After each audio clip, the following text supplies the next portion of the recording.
A Nicole perguntou, Marcelo.padilha.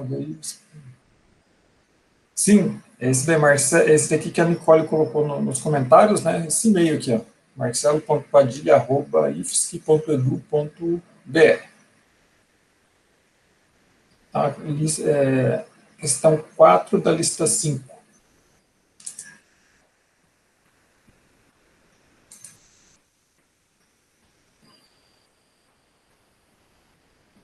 Aqui, ó. Então ele fala, a glicose pode ser utilizada como fonte de energia, ATP, ou ser convertida em lipídios, como mostra os seguintes esquemas simplificados, né? Então aqui a gente tem uma série de reações, né? Na qual a gente tem glicose, aí tem a etapa aqui de 1 a 7, né? Depois 8, 9, 10, 11. Ele diz que o esquema é simplificado, né? E aí ele pergunta no item A, quais são os números das reações catalisadas por enzimas alostéricas? Identifique o tipo de efetuador alostérico, positivo ou negativo. Então, deixa eu pegar aqui a aula de enzimas para colocar numa figura, o que seria enzimas alostéricas? Que na presença de algumas substâncias, ou fatores, por exemplo, ela aumenta ou diminui a eficiência, a atividade da enzima.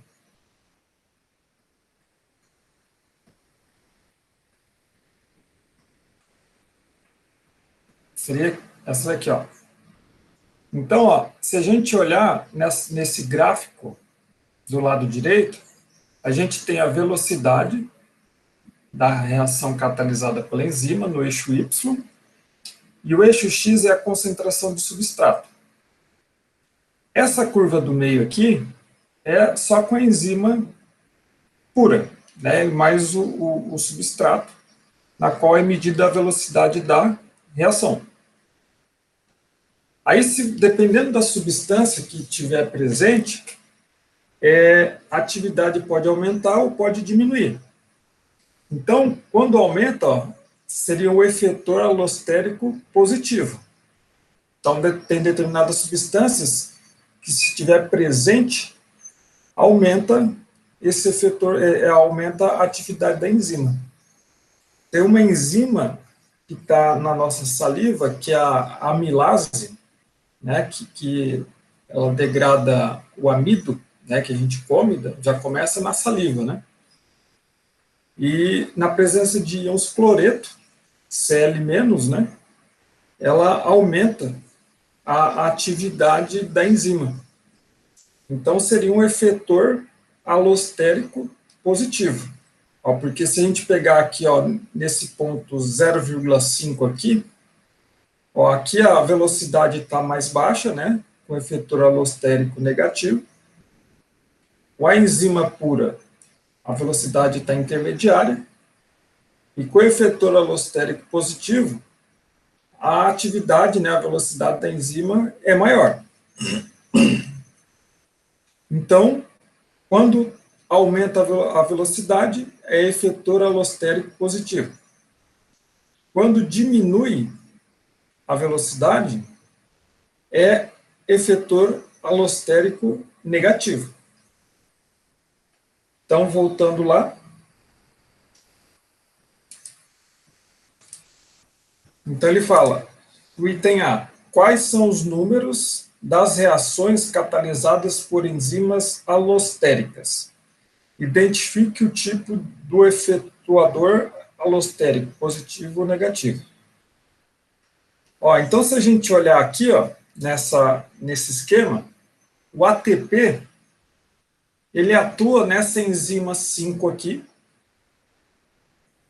ou seja, ele está com sinal negativo.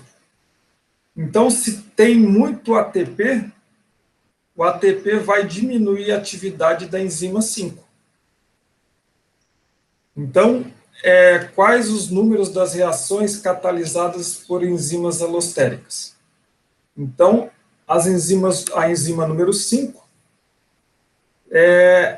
o ATP, ele atua, né, como efetor alostérico negativo. Então, a enzima 5, ela é uma enzima alostérica. Agora, se a gente olhar aqui a enzima 8, na presença de citrato, se tem muito citrato, ela atua como efetor alostérico positivo, né, dessa enzima 8. Então, então o citrato seria o efetor, o efetor alostérico positivo da enzima 8. Então, veja só, se a gente está olhando de uma forma mais... Então, a resposta, primeiro a resposta do item A, né? Quais são os números das reações catalisadas por enzimas alostéricas? Então, seria a 5 e a 8. Identifique o tipo de efetuador alostérico, positivo ou negativo. Então, esse daqui seria o ATP, seria o efetor alostérico negativo, e o citrato, efetor alostérico positivo, né? O ATP negativo e o citrato positivo. Então, essa seria a resposta do item A. O item B. Por que a síntese de lipídios ocorre quando há grande disponibilidade de glicose? Então, olha só, seria a regulação hormonal, a regulação do metabolismo, né? Baseado em excesso de algum dos reagentes. Então, se a gente tem aqui, a gente consumiu bastante glicose, né? Bastante carboidrato. Então, vai ter nas reações 1, 2, 3, vai produzir citrato, né? Aí 4, 5, 6, 7, produz CO2 e água. Mais ATP. Então, se a gente consome bastante carboidrato, acima das necessidades, né? E a gente não queima, né, essa energia na forma de atividade física, por exemplo, então esse ATP, ele vai inibir essa enzima 5 aqui, dessa cascata. Então, a partir do 5, vai diminuir a produção de CO2 e água. Porque produziu muito ATP. O organismo não está consumindo esses ATPs em excesso. Então, ele vai inibir a reação 5. Então, o que acontece? Vai acumular aqui bastante C, esse reagente C que ele chamou aqui, e vai acumular bastante citrato, né? O B e o A também. Então, vai acumular o C e o citrato. Agora, o citrato, ele é o efetor alostérico positivo da enzima 8. Só que a enzima 8 favorece o quê? A produção de lipídios, que no ser humano, né, seria de triacilglicerol, né, a principal forma de estocagem de energia, né, no organismo, né, quando está em excesso. Seria gordura, né? Então, essa daqui seria a resposta, né? Então, de uma forma geral, resumida, o ATP, ele atua como efetor alostérico da enzima 5, efetor alostérico negativo, vai ter acúmulo de C e de citrato. Só que o citrato ele vai aumentar sua concentração. E ele é efetor alostérico positivo da enzima 8.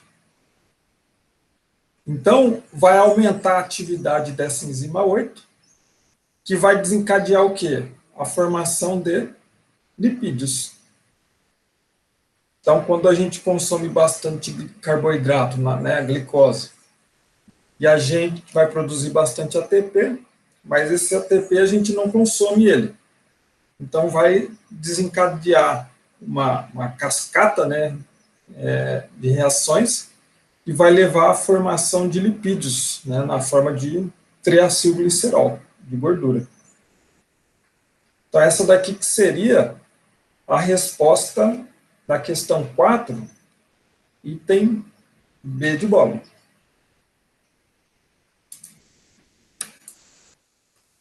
Dúvidas, perguntas?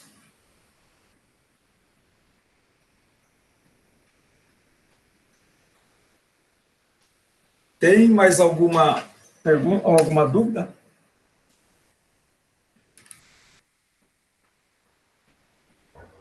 Professor, eu só fiquei com uma dúvida ali no gráfico, em relação à questão 1, mas eu não sei se é a mesma coisa, porque na questão 1, eu entendi que é que o inibidor não competitivo que foi adicionado.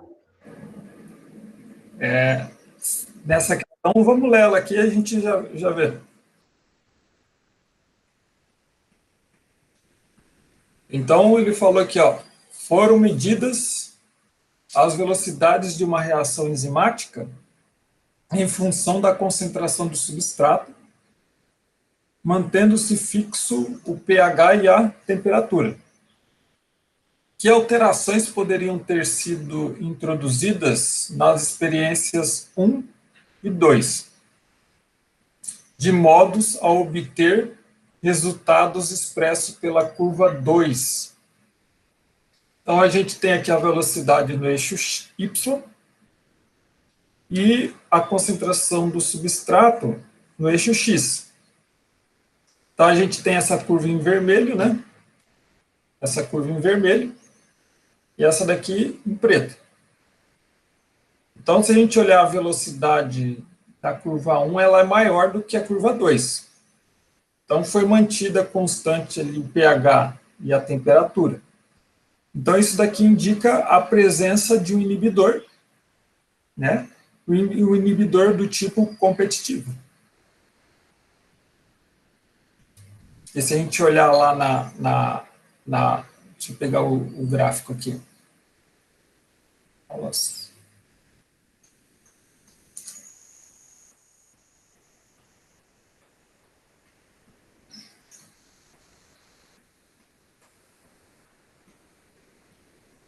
Opa, é inibidor não competitivo, tá? Seria essa daqui, ó, inibição não competitiva. Então, seria a adição de inibidor do tipo não competitivo. Então, a gente tem aqui, ó, a velocidade da reação não inibida, e aqui a gente tem a da reação inibida, né? Com várias concentrações de inibidor, né? Então, se a gente olhar aqui, ó, o KM praticamente ele é alterado, né, da reação enzimática, né, porque o KM seria a metade da velocidade máxima. Então, se a gente pegar a velocidade máxima aqui, o KM seria próximo aqui de 45, né? Se aqui, considerando 100, seria 50, né? E aqui seria 20. Né? Então, o KM ele é alterado. Então, seria uma inibição não competitiva para essa reação, para essa reação aqui. Era isso? Era assim. Beleza. Mais alguma uma questão ou algum exercício? Ô, professor, pode ser da lista de lipídios, que não é para entregar agora, mas pode ser? Pode ser da lista de lipídios? Uhum. Eu queria a número 2.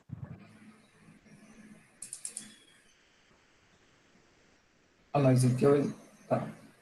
Aqui seria...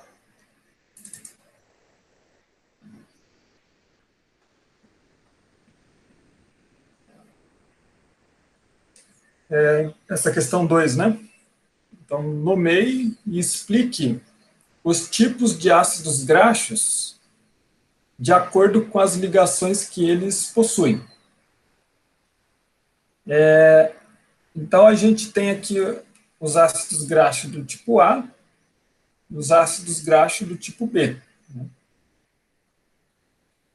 em qual deles, A ou B, será necessário gastar mais energia para a fusão, né, que seria a passagem do estado sólido para o líquido. Por quê? Então, esses ácidos graxos são ácidos carboxílicos com cadeias carbônicas extensas. Pode variar de 12, 14, 16, 18 átomos de carbono, né? Então, essa parte em azul aqui seria aquele grupo carboxila, que seria o C-O, OH. Então, seria essas estruturas aqui em azul. E essa cauda em amarelo seria a cadeia carbônica, né? Cadeia carbônica extensa. Então, se a gente olhar, quando está representado dessa forma aqui, linear, vamos dizer assim, significa que a cadeia carbônica é saturada. Ou seja, ela só tem ligações químicas simples. Então, não tem ligações duplas na cadeia carbônica. Agora, quando a gente vê aqui, tem uma espécie de dobramento, né? Está entortada a cadeia carbônica, então está representado por essas estruturas aqui em rosa, né? Isso aqui indica a presença de duplas ligações. As ligações duplas, ela dobra ali a cadeia carbônica, e dobrando essa cadeia carbônica, ela diminui o grau de empacotamento da estrutura. Então, aqui está muito mais a reação A, né, o item A, essa estrutura está bem empacotada, né, bem organizada. Já aqui, como tem ligações duplas, ou seja, insaturações, já diminui o grau de empacotamento. Então, a estrutura está descompactada, vamos dizer assim, né? Então, ele pergunta... Então, primeiro ele fala, nomeie e explique os tipos de ácidos graxos de acordo com as ligações que eles possuem. Então, isso daqui seria ácido graxo saturado, e esse daqui seria ácido graxo insaturado. Aqui a cadeia carbônica só com ligações simples, e aqui a cadeia carbônica com ligações duplas. Aí depois ele pergunta, em qual deles, A ou B, será necessário gastar mais energia para a fusão, ou seja, a passagem do estado sólido para o líquido. Por quê?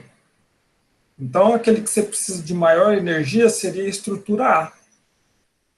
Porque a estrutura A ela está mais compactada, né? Mais organizada. Então, a interação entre essas estruturas são mais fortes. Então, a estrutura A você precisa de maior nível de calor, né? Para você derreter ela. Então, se a gente olhar as gorduras, tem os lipídios, né? Se a gente olhar os óleos ou a gordura, os triacilgliceróis, as gorduras que têm estrutura sólida, né, chamado um sólido mole, né? Então elas têm a cadeia carbônica saturada dos triacilglicerol, né? Então ela tem aqui, essas cadeias carbônicas saturadas que permitem um maior grau de empacotamento. Então isso aqui está presente nas gorduras sólidas. Agora nos óleos, né, que tem uma estrutura líquida viscosa, ela tem já esses ácidos graxos com cadeias carbônicas duplas. Por quê? Essas cadeias carbônicas com insaturações, com essas ligações duplas, têm um menor grau de empacotamento. Então, de tal forma que permite que fique no estado líquido, né? Quanto menor o grau de empacotamento, né? Então, os óleos, né? Azeite de oliva, por exemplo. Azeite de oliva é um óleo que tem bastante insaturações nessas cadeias carbônicas aqui dos ácidos graxos, né? Então, é um triacilglicerol. e tem ligações duplas, né, nas cadeias carbônicas. Deixa eu ver aqui se eu tenho aqui. Óleos e gorduras, né? Ó. Então, quando a gente tem um triacilglicerol, glicerol seria essa estrutura aqui, ó. Glicerol, ele reage com ácido carboxílico, aí forma um triacilglicerol e água. É claro que essas reações a gente não precisa decorar, né? Então, o que vai diferenciar um óleo ou gordura? Então, se a gente olhar a cadeia carbônica aqui, ó, ela é extensa, né? Então, nesse caso aqui, ó, só tem ligações simples nos carbonos. Só tem ligações simples. Ou seja, uma cadeia carbônica saturada. Então, isso daqui, essa estrutura aqui representa uma gordura, né? Uma gordura, um sólido mole, vamos dizer assim. Agora, se tivesse duplas ligações aqui, nessa cadeia carbônica, já seria, né, um triacilglicerol insaturado, com cadeia carbônica insaturada. Então, aí seria do tipo óleos. Então, o que vai diferenciar um óleo da gordura é que nos óleos, né, ele tem duplas ligações nas cadeias carbônicas. Então, respondendo aqui o item 2, a questão 2, né, que vai ter maior energia para passar do estado de fusão, né, do sólido para o líquido, vai ser essa estrutura A.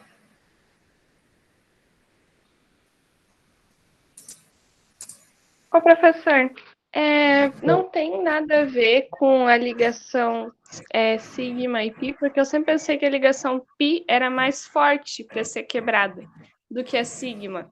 Mas daí Não, é a saturada que é mais forte, né? eu não entendi como. Eu sempre pensei que era a pi, que era mais forte, é mais difícil de quebrar. Por isso que eu achei que a insaturada, o ponto de ebulição era maior. Assim, quando a gente tem na química orgânica duplas ligações, né? A primeira sempre é sigma, né, na cadeia carbônica saturada, e a dupla é pi, né? Então, a pi, em relação a sigma, ela é mais fraca, vamos dizer assim, né? Então, é mais fácil você romper a ligação pi, seria a ligação dupla, né? Do que a sigma. Então, sendo um pouco mais avançando na química, né? A cadeia carbônica saturada só tem ligações sigma, né? E no óleo, né, vai ter ligações sigma e pi, né, que seria a dupla ligação. Né? Entendi, professor. Só mais uma pergunta, professor. Então, tem mais a ver com a geometria daquela molécula do que com as ligações em si, né? Porque uma está mais compactada e a outra está menos compactada, né? Tem mais a ver, tipo, com o desenho dela. Exatamente. E aí, tá certo o raciocínio? E aí, o que vai ser, o que vai ocasionar menor grau de compactação vai ser a ligação dupla. Vai deixar a estrutura torta, né? Deixa eu ver se eu acho aqui a figura do slide. Aqui, essa aqui é a aula de lipídios, né? Deixa eu ver aqui.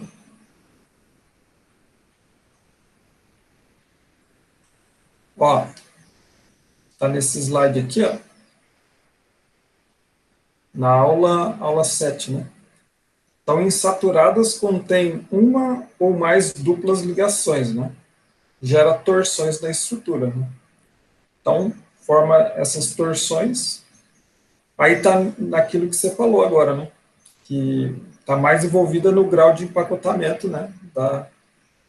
Das estruturas.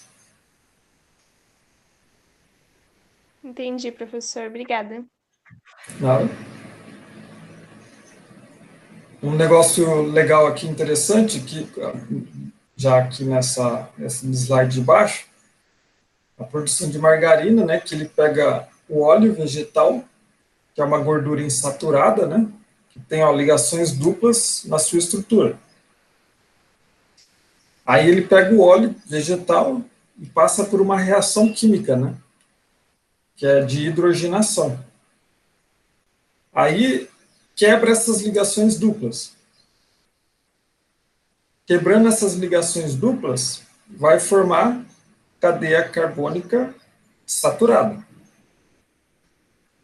Formando ligações que essa cadeia carbônica saturada vai formar a gordura vegetal hidrogenada, que são as margarinas, né?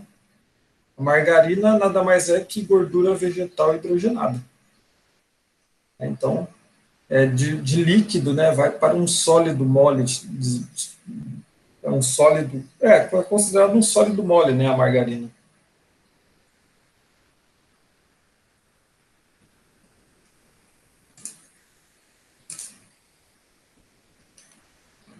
Mais alguma pergunta?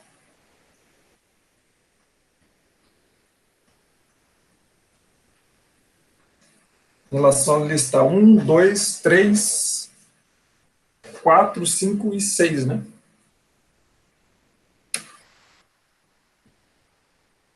Porque se quiser fazer de outras também não tem problema, né? É questão 1 da lista 1.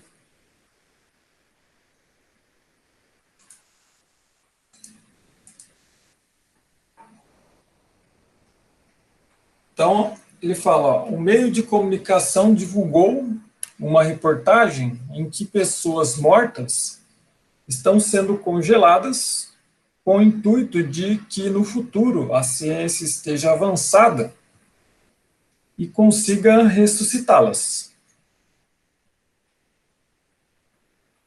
Com base nas propriedades da água, explique se esse procedimento é possível de ser realizado. Então, ele fala, né, com base nas propriedades da água.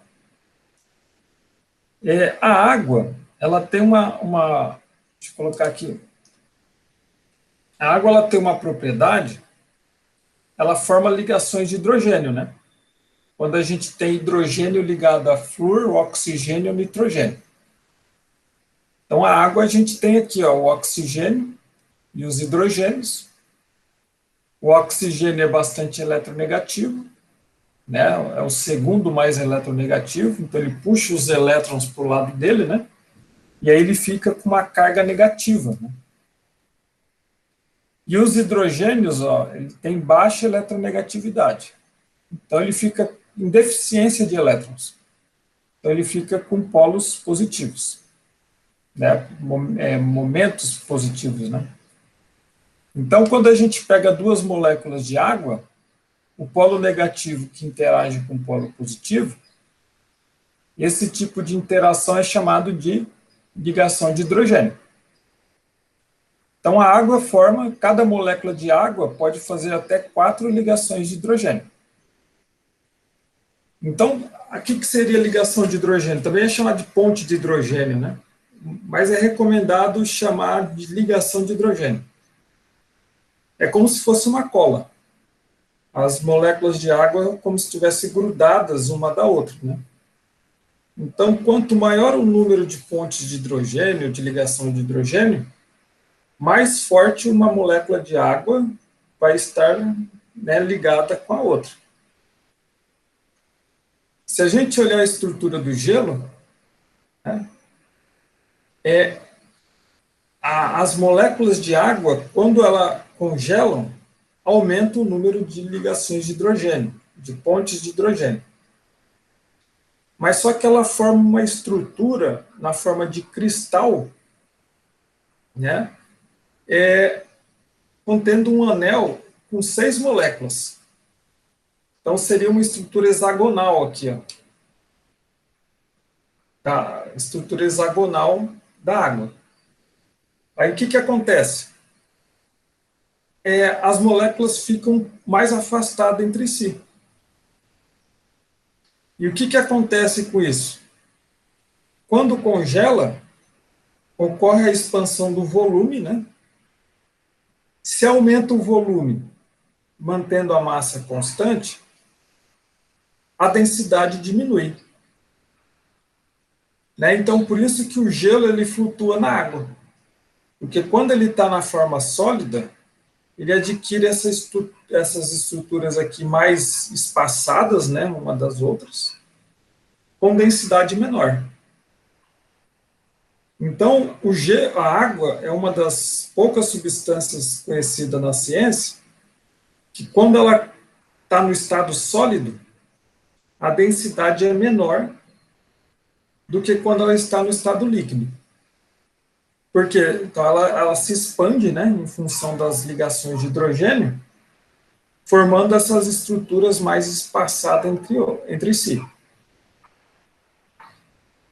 Então, voltando lá na pergunta, então, por que congelando a pessoa morta, né, é inviável?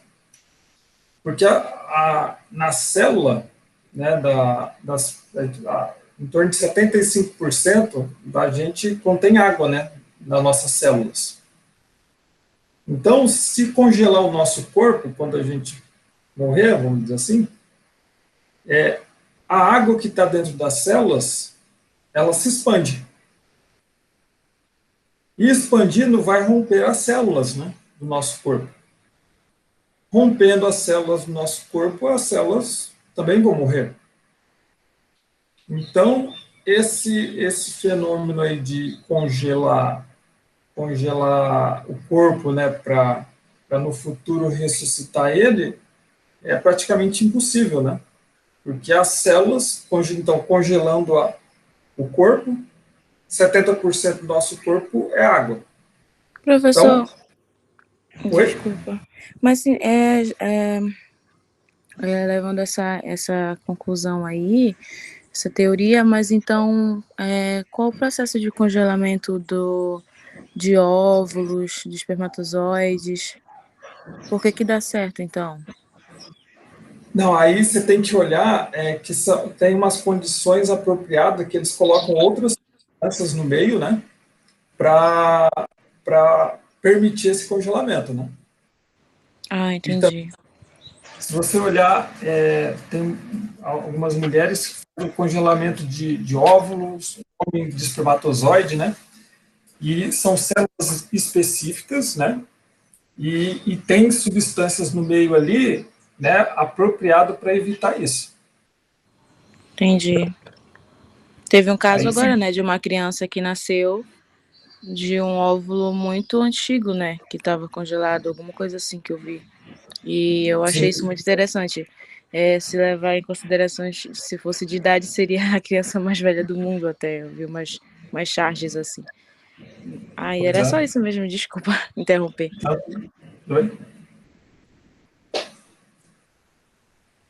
Mas é interessante isso, né? Congelar espermatozoide, óvulos, né? Interessante.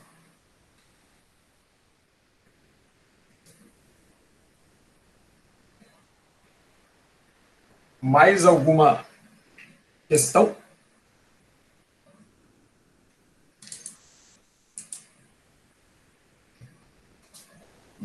Se tiver das outras listas, né, que é para entregar em fevereiro,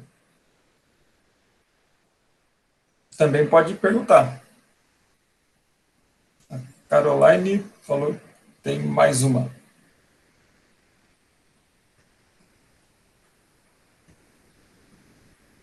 Lista 1, questão 6.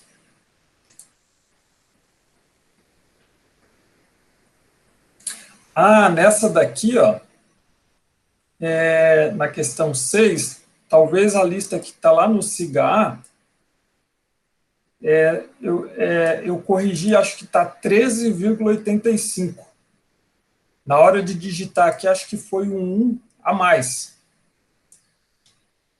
Tá? Então, eu não sei como que está lá no SIGA A, mas o correto é 3,85. é 3,85, tá? Então, ele fala, qual é o pH de um tampão, né? Tampão é aquelas substâncias que mantêm a função principal é de manter o pH da solução ali constante, né? Então, qual é o pH de um tampão 0,12 mol por litro de ácido lático e 0,10 mol por litro de lactato de sódio? Aí ele dá o pKa do ácido lático. Então, deixa eu pegar o PowerPoint aqui. A gente tenta fazer no PowerPoint.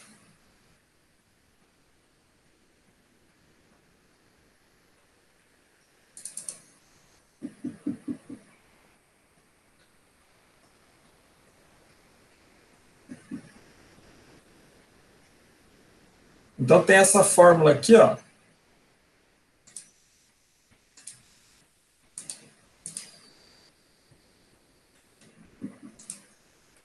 Que seria pH é igual a pKa mais log da concentração do ânion dividido pela concentração do ácido. Então, ele falou para a gente, nessa questão, ele quer saber o pH, né, de um tampão, então a gente escrever do lado aqui.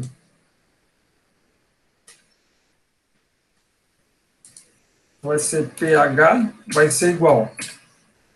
O pKa ele forneceu para a gente. O pKa é 3,85. Então, 3,85. pH é igual ao pKa mais log a concentração do ânion, que seria do lactato. Então, o ácido lático é 0,12 mol por litro e 0,10 mols de lactato de sódio. Então, vai ser 0,10, né, do lactato dividido pela concentração do ácido lático. O ácido lático é 0,12. Então, dividido por 0,12. Então, vai ficar pH é igual a 3,85 mais, se eu fizer 0,10 dividido por 0,12, fazendo na calculadora, né? Vai ser log de 0,83. É 0,10. 0,10, que é do lactato, né? 0,10, que é do lactato de sódio, dividido pela concentração do ácido, que é 0,12, que dá 0,83. Aí vai ficar pH é igual a 3,85. Se fizer na calculadora log de 0,83, vai dar menos 0,08. Então, pH vai ser igual a 3,85 menos 0,08. Que vai dar 3,77. Então, isso aqui vai ser o pH desse tampão. Seria a questão 6. Então, eu acho que no SIGA A talvez esteja com 13, né? Foi um a mais aqui, mas o correto é 3,85. Então, a resposta seria 3,77.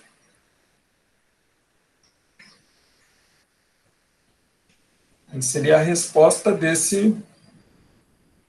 dessa questão 6. Questão 6, da lista 1, lista de exercício 1.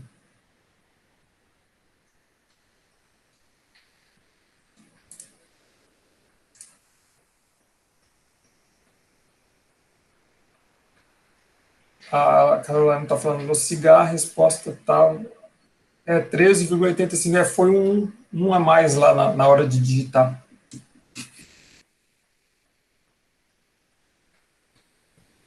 Mais alguma questão das listas? Professor, eu tenho uma questão, mas é da lista 10, pode ser? Deixa eu pegar a lista 10.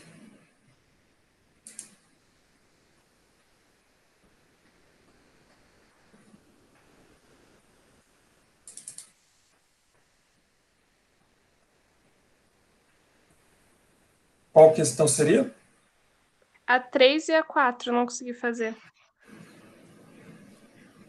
Ó, calcular o número de moléculas de ATPs formado na oxidação de uma molécula de glicose na presença de um inibidor do complexo 2 na cadeia de transporte de elétrons. Ele fala de desconsiderar efeitos hormonais e alostéricos. Deixa eu pegar aqui a aula 10.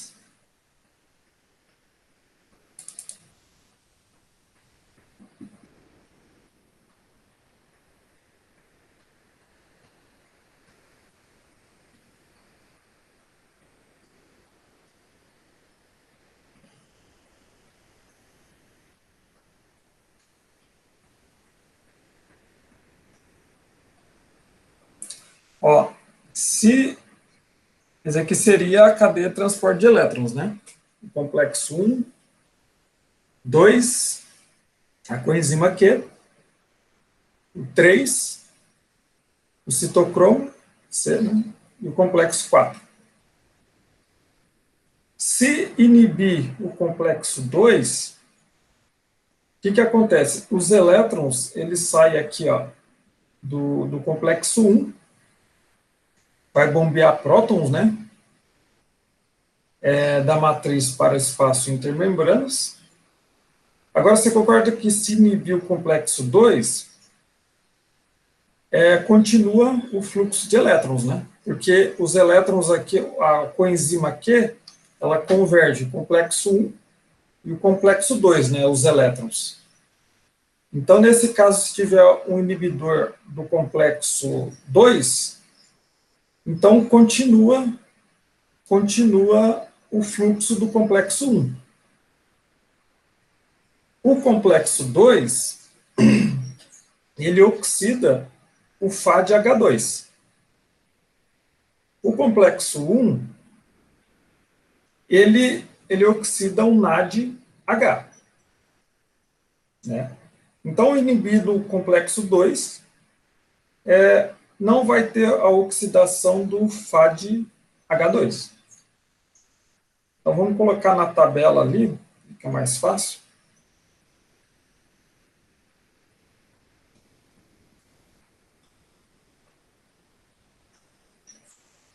Então, está aqui, ó, rendimento da oxidação de uma molécula de glicose, né?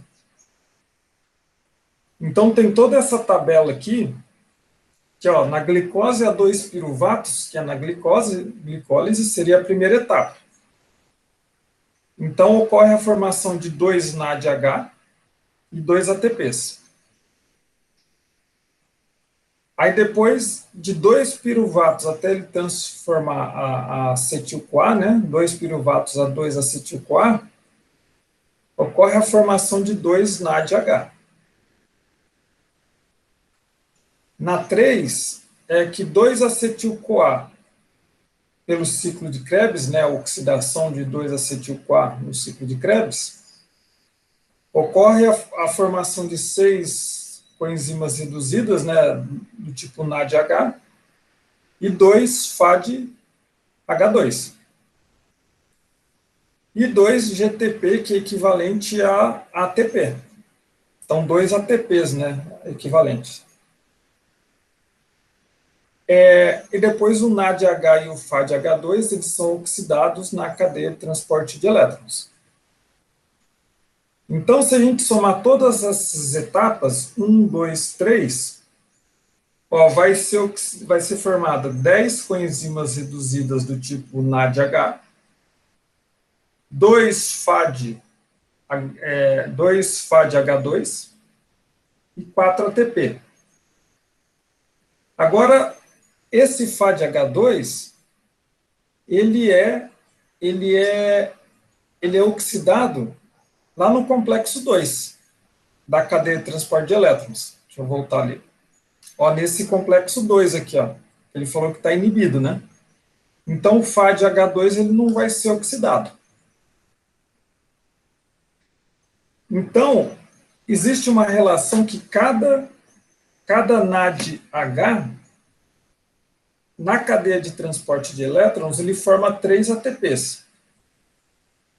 Então, vai formar 30 ATPs. Né? Cada FAD oxidado, FADH2, ele forma 2 ATPs. Então, 2 vezes 2, 4. Com 4 ATPs formados, né, 2 na glicólise e 2 no ciclo de Krebs, 4 ATPs.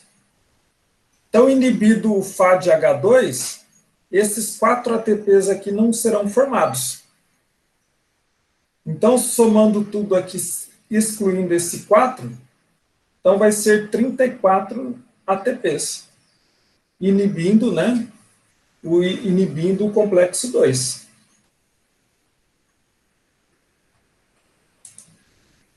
Entenderam? Sim, entendi, professor. Entendeu? Mais alguma questão? Eu queria número 4, letra C, dessa mesma lista.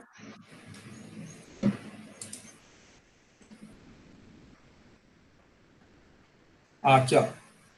Citar a 4 aqui, né? Citar as consequências dos seguintes fatores para o funcionamento da cadeia respiratória e fosforilação oxidativa. É o item qual? Letra C. C. Então, a presença de oligomicina e DNP. Então, vamos colocar no slide ali.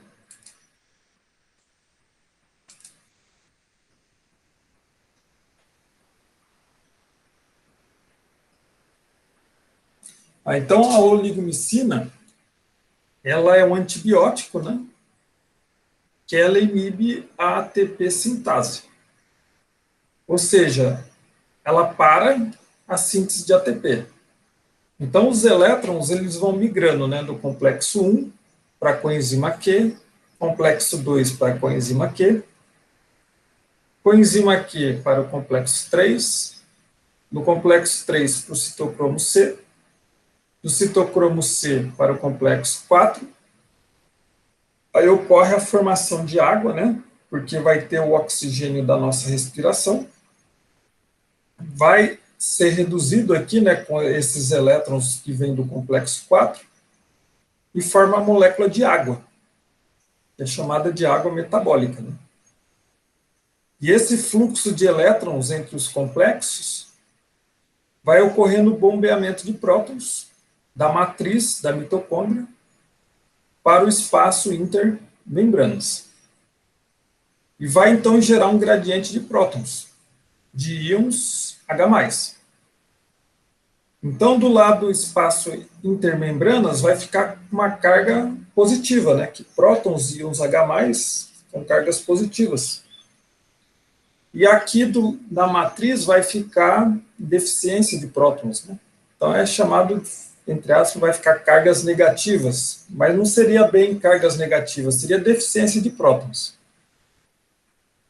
E essa deficiência de prótons que favorece a volta do próton aqui do espaço intermembranas para a matriz da mitocôndria.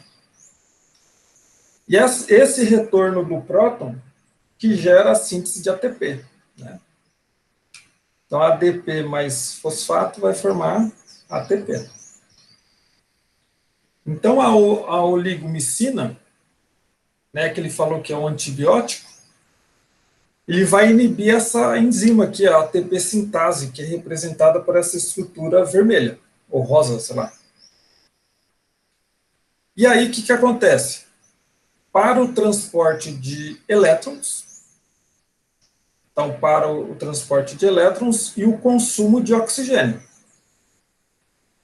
Então, a oligomicina vai para o transporte de elétrons, o consumo de oxigênio, a célula morre, né? Mas só que ele mantém o gradiente de prótons, né? Uma vez formado. Então, esse gradiente de prótons aqui, ele continua. Então, ele fala aqui, ó, como diferenciar a inibição da cadeia de transporte de elétrons da ATP sintase. Então, como a gente pode diferenciar se a inibição foi na ATP sintase ou nesses complexos aqui, né? Então, usar um desacoplador. Então, se a inibição for na ATP sintase, o desacoplador ele desfaz o gradiente de prótons e o consumo de oxigênio ele é restabelecido. Então, ó, se a inibição for na ATP sintase, esse gradiente de prótons aqui ele vai ser destituído, né? E o consumo de oxigênio ele é restabelecido. Então, se a gente olhar o DNP, ele é um desacoplador, tá? O DNP. Então, se você colocar... Então, se a inibição for na cadeia de transporte de elétrons, nada se observa. Então, vamos colocar aqui, ó. O DNP é o desacoplador, né? O 2,4-dinitrofenol. Inibe a síntese de ATP. Então, o que ele faz? O DNP ele desfaz o gradiente de prótons e para a produção de ATP. Mas só que ele aumenta a velocidade do transporte de elétrons, né, na cadeia de transporte de elétrons, e aumenta o consumo de oxigênio. Então, seria o seguinte. Então, o desacoplador ele desacopla a síntese de ATP, na ATP sintase, da cadeia de transporte de elétrons, né? O que acontece? Ele desacopla aqui, ó. Esses elétrons aqui, eles são transferidos de forma mais rápida, mas não ocorre a formação de ATP. Então, no passado, o DNP ele foi usado o quê? Como remédio para emagrecer, né? Porque se esses elétrons aqui ocorrem de forma mais rápida e consome aqui a água, né? E não produz ATP, o excesso de ATP ele induz a formação de lipídios, né? Então, não produzindo ATP, então ocorre ali a transferência de elétrons, a respiração celular, normalmente, sem a síntese de ATP. Então, também não produz gordura, né? Então, não produz gordura. Então, no passado foi usado como medicamento, no emagrecimento, verificou-se a ação mutagênica, né? Então, a ação mutagênica dele, ele parou de ser usado como remédio, né, para emagrecimento.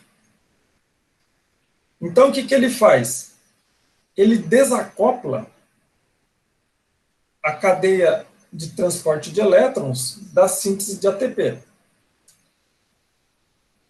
Então, voltando lá na questão ali, vou pegar aqui.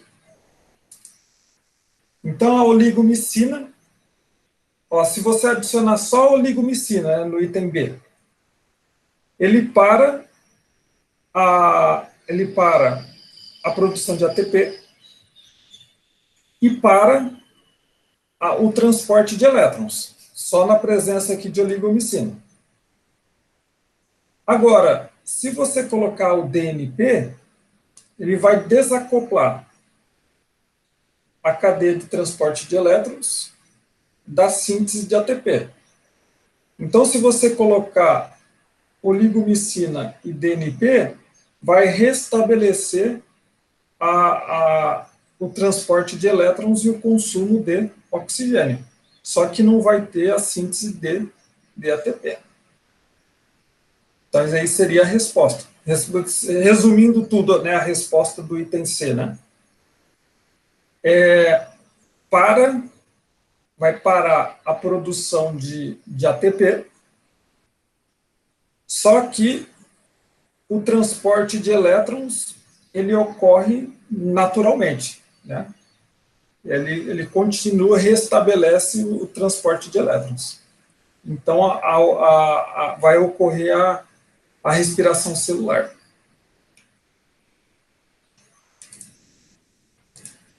Conseguiu? Era isso? Sim, professor. Entendi. Entendeu?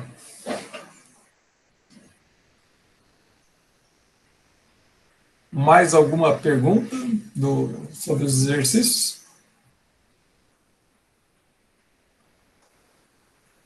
Eu vou passar para vocês, no grupo do WhatsApp, que no semestre passado teve uma aula de tirar dúvidas só dessa parte de metabolismo, né? E aí tem um vídeo gravado sobre isso daí também. Aí eu passo para vocês.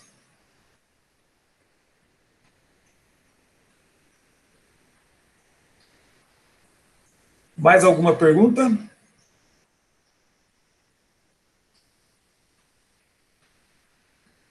Só lembrando, né, que essa parte de metabolismo é só em fevereiro, né, que para entregar os exercícios.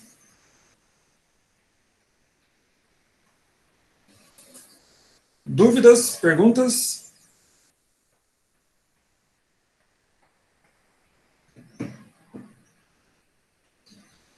A Anaísa pergunta, professor, quem já terminou a lista pode entregar? Pode, você pode mandar por e-mail.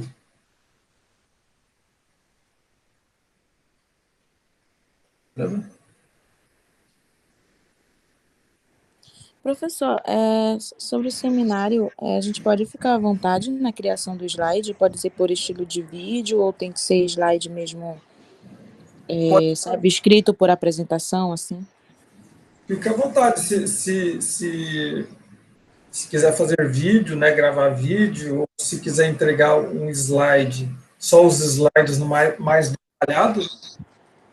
Porque eu queria fazer igual fiz dos outros professores, que a gente fez o slide, mas a gente já apresentando o slide, sabe? Com a nossa voz de apresentação no fundo. Aí, só que eu não sabia se podia, se você queria que eu apresentasse, no caso, na hora da aula mesmo. Só com o slide e não com áudio. Pois é porque em fevereiro a gente hoje é nosso último encontro, né? Sim. Então, se você puder fazer um vídeo, né, seria até melhor eu mandar o link do vídeo, né? Eu posso enviar o vídeo tanto por e-mail, postar no YouTube, na minha conta, e de lá faz download, e eu posso enviar o link também, que é bem, bem melhor, otimização de tempo também. Eu gostei assim, desse jeito. Não, pode ser, fica até melhor dessa forma. Então tá, obrigada. Nada.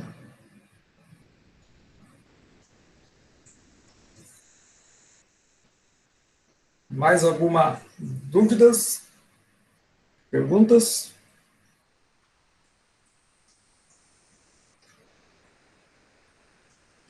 Bom, então a gente fica por aqui.